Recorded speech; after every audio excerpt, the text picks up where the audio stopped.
Well, you're live on the AM Report. Thanks very much for staying with us. And as you can see, we've decided to dedicate the next segment to certainly an important day for many musicians and ordinary South Africans alike. Today marks 14 years since the tragic death of one of South Africa's most loved musicians and performers in Lebo Mathosa. News of her death shocked the nation and brought an abrupt end to her promising solo career. She first burst onto the music scene while still in her teens with kwaito outfit Boom Shaka. Her dance moves as well as stage presence mesmerized many audiences, including the late President Nelson Mandela, when she performed for his 85th birthday celebration. She died at the age of 29. And now we remember her contribution with former band member Theo Nhlengetwa, who was part of Boom Shaka. Theo joins us now via Zoom in Johannesburg. Theo, great to have you on the AM Report on this, I guess, bittersweet day, isn't it? I hope you're doing well. Yeah, I'm good. And you? Well, yeah, all things considered, we're doing well too. Thanks very much for making time for us once again. You know, she was remembered for her energetic dance, the vibrant, bold, blonde hair, the risque outfits before anyone was able to do it. Take us through what comes up for you on a day like this when you remember Lebo Mathosa. There's so much to remember about her, man. Her creativity, you know, this very vibrant individual, you know what I mean? There's so much to remember about her. She was a very, very driven person, you know, and very spiritual. I miss her so much. I miss everything about her, you know. Yeah, man, she had big plans, you know, but, you know, as they say, like, you know, death is not fair to all of us, you know. We didn't think that we would lose such a beautiful soul, you know. Absolutely.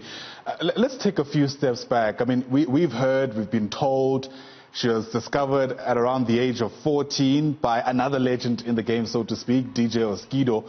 What can you tell us about those early years, about the formation of Lebo Mathosa? What do you know about that time?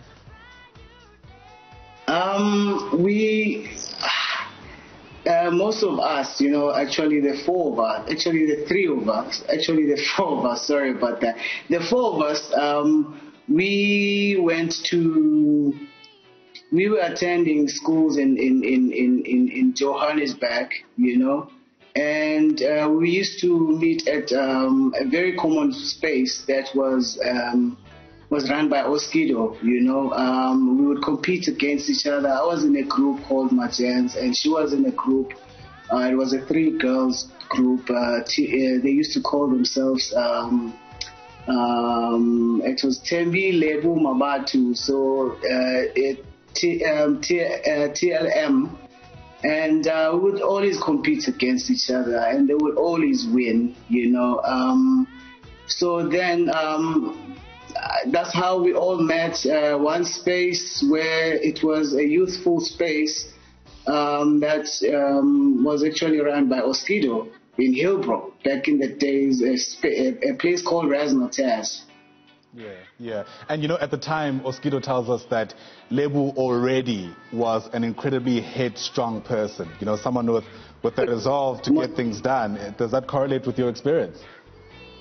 Yeah, she was. Lebo had a big vision, you know.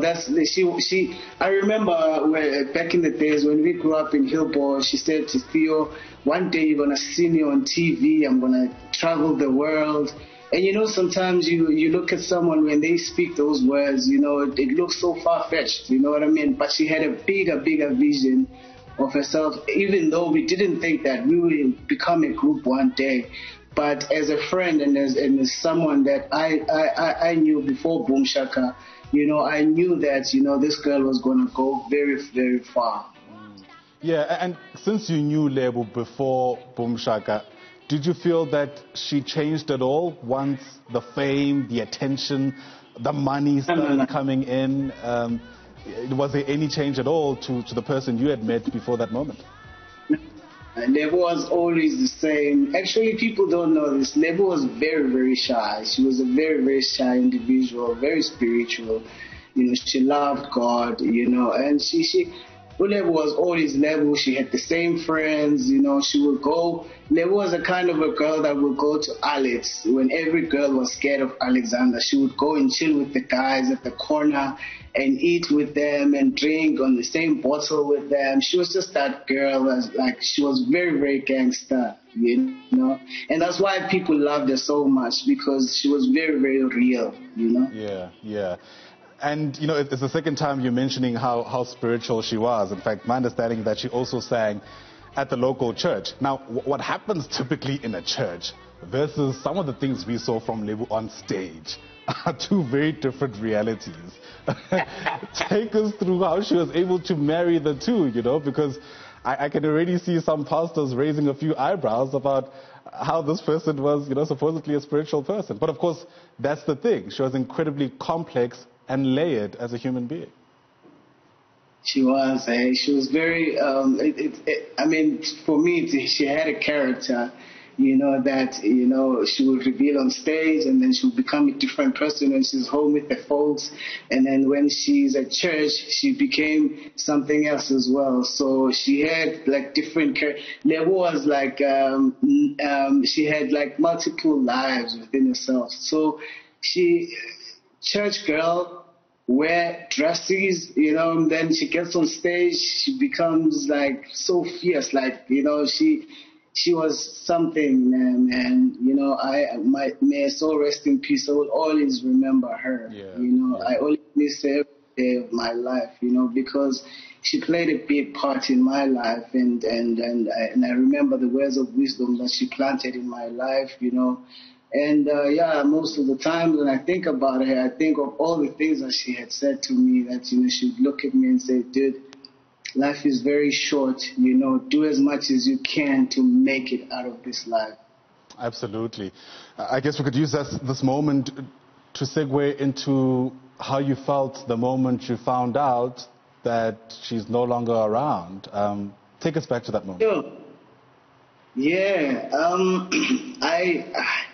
I became in denial for so many years, because and it led to the whole denial led me to depression, because someone like Lebo, you don't see them dying at all, So for me, when I found out, it was early in the morning. It was around 6 in the morning. I got a call, and then someone said, "Hey, did you hear about Lebo?" And I said, what happened? And she said, no, Lebo is passed on. I was like, no, it's a lie, And I called Tembi. Tembi was in Cape Town. Tembi hung up on me. Junior called Tembi. She hung up on Junior. And until we all drove to Davidton, to her home, that's when the reality,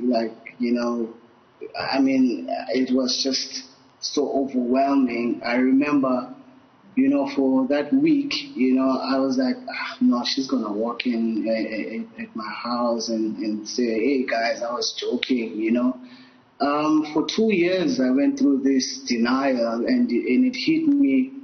And I remember I moved to Durban, because I was just like, I just need a break. I need to start a new life. I need, and depression started sinking in, and it was the worst moment of my life, and for fans and us as a group and our families, because we're more than being a colleague, we're friends and family. We grew up together, you know what I mean? So you come in denial when someone like that dies, There are sometimes we come across people who have an immortality about them, and even if you don't necessarily know Lebo personally, that's certainly the kind of energy she resonated on stage.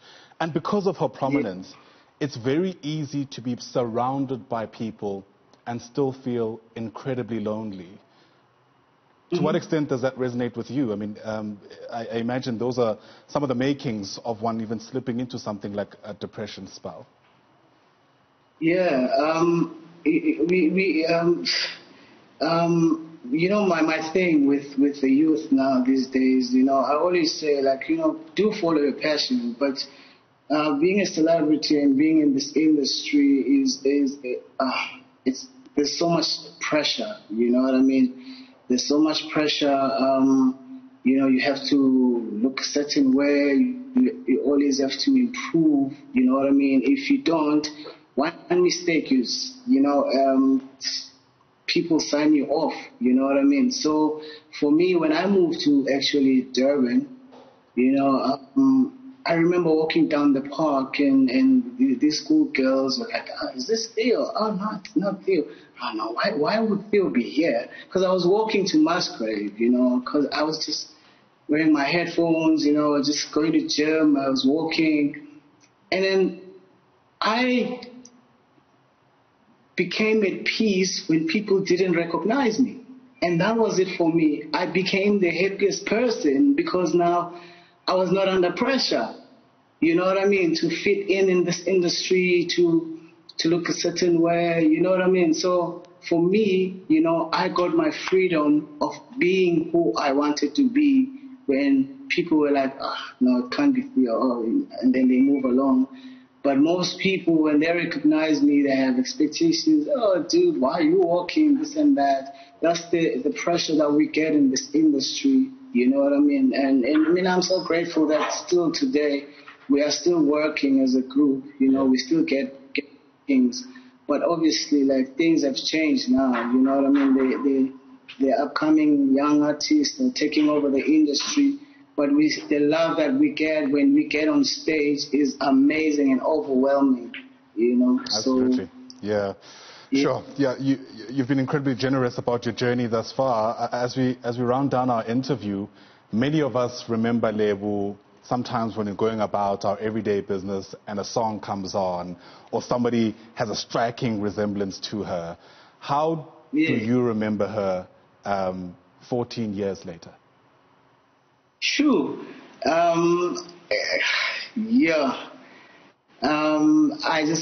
a lot, man, to remember her about. You know, there are girls right now that are hooking up braids because, I mean, fashion revolves, you know. So I've seen a lot of people with the hashtag Boom Shaka, you know, because they would imitate how the girls' style, you know, sense of style back then. And there's so much, like, to remember about her. And I remember the other day, a friend of mine sent me a lot of pictures of her. And I was like, oh, my word. Lebo started this trend of these see-through dresses, you know, and now we see the Rihannas of this world are wearing the same dresses. And all the pictures that I see right now, the fashion has... You know, there's even the dress that is on the screen right now. We see it now. It's trending. You know what I mean? So she created a look that is endless. You know, and people now are dressing like us back in the days. You know, you know. So I mean, she was a trendsetter. You know, and I mean, we're still trying to get it together even today because of her influence in our lives. Absolutely. Listen, man, you guys were fashion, social, cultural trendsetters and trailblazers. Thank you very much for sharing your story with us about how you're remembering Lebo Mathosa. 14 years to the day since her passing. Theo Nhlengetwa is an integral member of Boom Shaka. Appreciate your time on the AM Report, man. Thank you very much.